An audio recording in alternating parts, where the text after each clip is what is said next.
I show a lot of myself in this room, but I don't show you what it's really like to work in here. How do I make everything clean? How do I keep all the animals fed? How is it that I keep 100 reptiles without pulling my hair out? How is it I deal with those frogs constantly croaking every time I open my mouth down here? Well, today I'm going to show you what it really takes a day in the life of a guy who keeps 150 reptiles.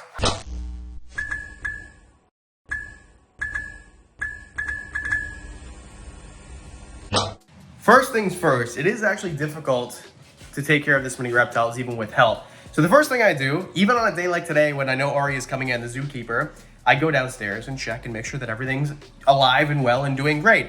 Before I do that, I have to unlock the door here, just as a safety thing. There it goes.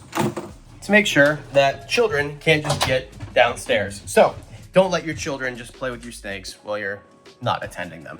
First things first, go into the room, and because I cleaned this room last night, it's relatively clean, but there are going to be things that you're not going to see in other videos. For example, sometimes, like this one right here, lights are just burnt out, and now there's like jagged edges what we're gonna have to deal with like first thing. Also, sometimes the enclosures look absolutely destroyed. Sometimes there's greens all over the place because I fed him yesterday, and Frankie decided that he didn't want to eat. Sometimes you come down here with the monkey tails, and there's a monkey tail on the ground, and you got to figure out what's going on with that. So let's do that first. Okay, you're fine? You're just chilling in the greens from yesterday? You are adorable, and your water is clean. That never happens. If I had to estimate how much time I spend just flipping nozzles around, if anyone has a solution for this, please let me know. These nozzles, they articulate, right? So they move around, so they come in and bump them around. I spend so much time dealing with this. I don't know how to fix it. I don't know if you're supposed to. If you have an idea, let me know. Just, yep. And it's no better on this one here. Now we've got giant snakes in here, which we'll talk about in a second. But look, I fixed this yesterday. I'm gonna have to fix it again. Fixed that one yesterday. That one's fine.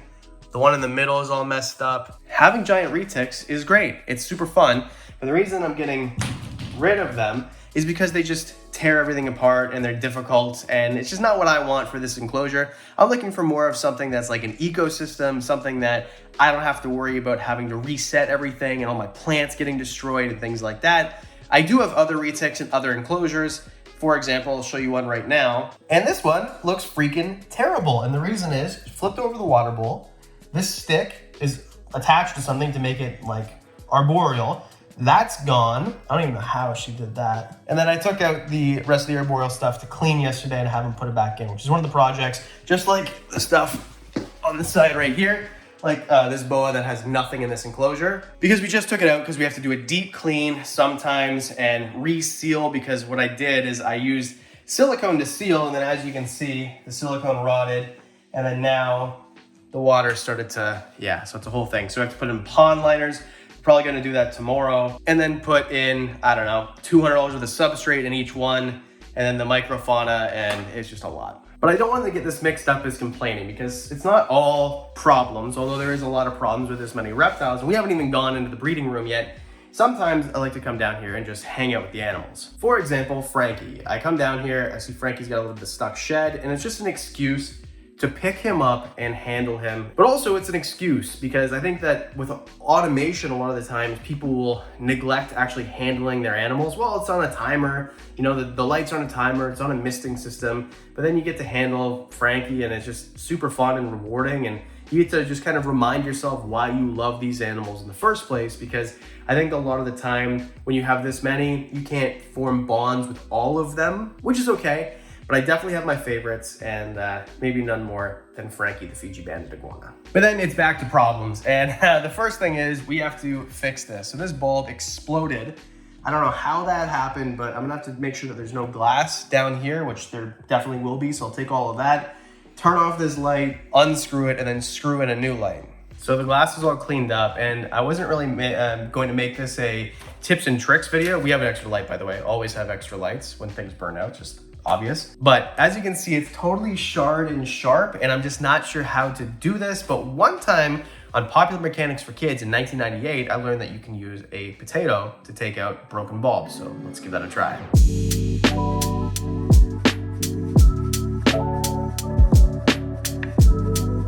Let's just take the mashed potatoes out of the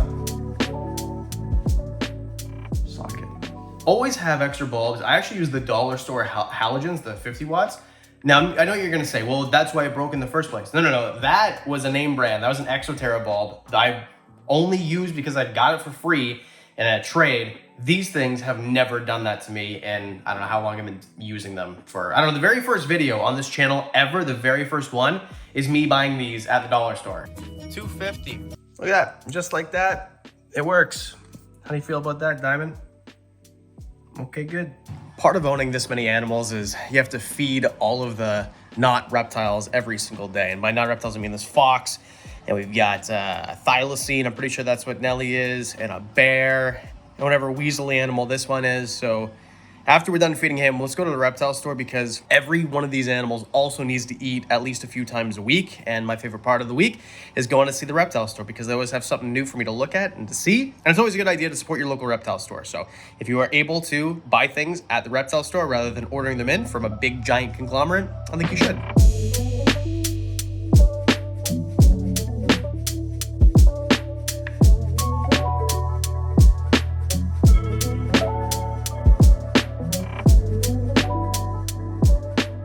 One thing I will mention as we pull into the reptile store here is this isn't to glorify having, you know, 100 reptiles plus. It's not for this. This is what I do for a living. So I get to, at 11:20 in the morning on a Friday, go to the reptile store. And I'm very lucky to do that. And it's because of all of you. So thank you so much. Like, truly and honestly, I mean that. But, I like cars a lot. But also, one thing that people don't tell you about working for yourself, especially if you're working at home and you very rarely see other people and you're working all the time, is going to do something as mundane as run errands, like go to the reptile store, becomes like a really fun thing, because you get to see actual humans, where most of the people that I see, or beings that I see, have fur or scales. So anyway, let's go inside. Also, a special shout out to Niagara Exotics. You guys take superb care of me, and if you're ever in the Niagara region or even in Southern Ontario, it's worth the drive. Go to Niagara Exotics, they'll take care of you.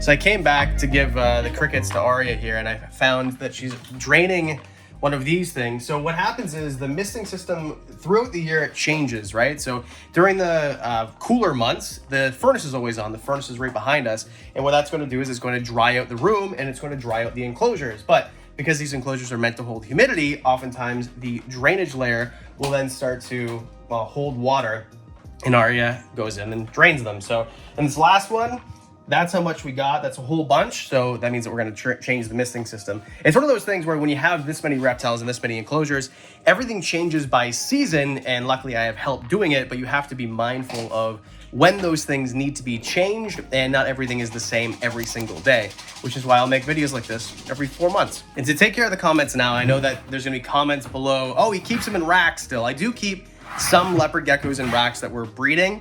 However, I'm going to reveal it next week on the live stream. I think we're getting out of breeding leopard geckos completely and moving more to African fat tails. But anyway, it's just another reason to hit the subscribe button, because we'll be talking about that more next week. I know I haven't shown them on the channel in a while, but I do still have the Schneider skinks, and they still are some of my favorites. And although we're downsizing a bit, just kind of like moving things around and making room for bigger enclosures for the animals I already have, I do think that they're still one of the coolest species, and I don't know why the videos I make about them don't get views, but they might go into a bigger enclosure too, and I will never sell these things because I absolutely love them. Lastly, the dart frogs, because all the insect eaters usually eat 2 or 3 times a week. Aria feeds them the 2 days that she's here. I'll feed them in midway through the week, usually just worms, because you can stick them in the fridge to keep them cool, and that way they live a little bit longer. But the dart frogs need to be fed basically every day. Every time I do a video, those freaking frogs just go wild. Anyway, and of course Diamond gets to eat a whole bunch of food too. Keep in mind, this is a day in the life, so all the herbivores do get to eat every week too. Usually they don't eat the same days.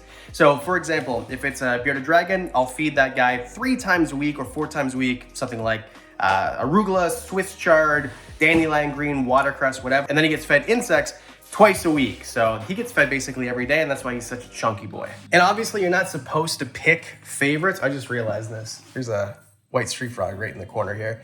But of all the enclosures I have, I think it's easy to pick my absolute favorite. And it's obviously this giant one right behind me here. So there's gonna be a full video coming out if you want it. Oh, Daffy's Reptiles is calling me. One of the best things about it is the automation, and during certain parts of the day, on a timer, the misting system starts to, well, just like that. How about that? I would pretend that this is the time Ari is holding the button down. But either way, I think this is super duper cool, and all the retics, although they're leaving, love it. The geckos love it. The frogs love it. And have we ever had an incident with the 3 of them? Absolutely not. But this is a marvel, a spectacle. I'm super excited about it, and I can't wait to re-outfit it, because as you can see, it's basically barren, and it used to look like this, so all the plants are basically gone. I can't wait to do a full video on this setup, and I'll just briefly tell you what it is. So we got some retics in here being rehomed again, of course. So it's 1,500 gallons, keep in mind. And these snakes are about 7 feet, something like that. I do have 2 day geckos, which are breeding, the Phelsuma grandis, the giant Madagascan day geckos. So they're breeding, they're doing great in here. And then I have some white tree frogs. So now I'm going to be told, but Adam, cohabbing is wrong. You shouldn't cohab. And for the most part, you're right. But when you have a 1,500 gallon enclosure and you have an animal like a retic that uses their heat pits to figure out where food is, they're not gonna see these guys as prey. First of all, they're too small. They don't put off a heat signature. These guys eat mammals and birds in the wild, by the way. And even if they wanted to, these geckos are way too fast, and they're certainly not gonna try to eat the frogs. In fact, I've seen the frogs playing horsey with them, like literally riding them like they are horses. Kind of like remoras on fish, or on sharks rather. Have you ever seen this like on Discovery Channel or Animal Planet, where you see the sharks with the remora all over them? Well, that's what the frogs do for these guys, basically. So I really love it, and I can't wait to make a whole video about it. And if you'd like to watch it, please hit subscribe. 3 hours later. Part of doing the day in the life thing too is preparing for other days. And tomorrow, what are we doing? We're building Doug's new enclosure. Doug is a big green iguana. He's very handsome. I have my parents coming over tomorrow, and Trisha and the boys and I are gonna build a cool enclosure. So we're off to Home Depot.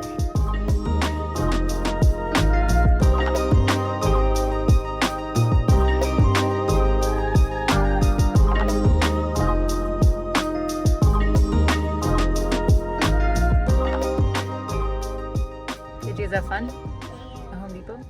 Oh, look what we got.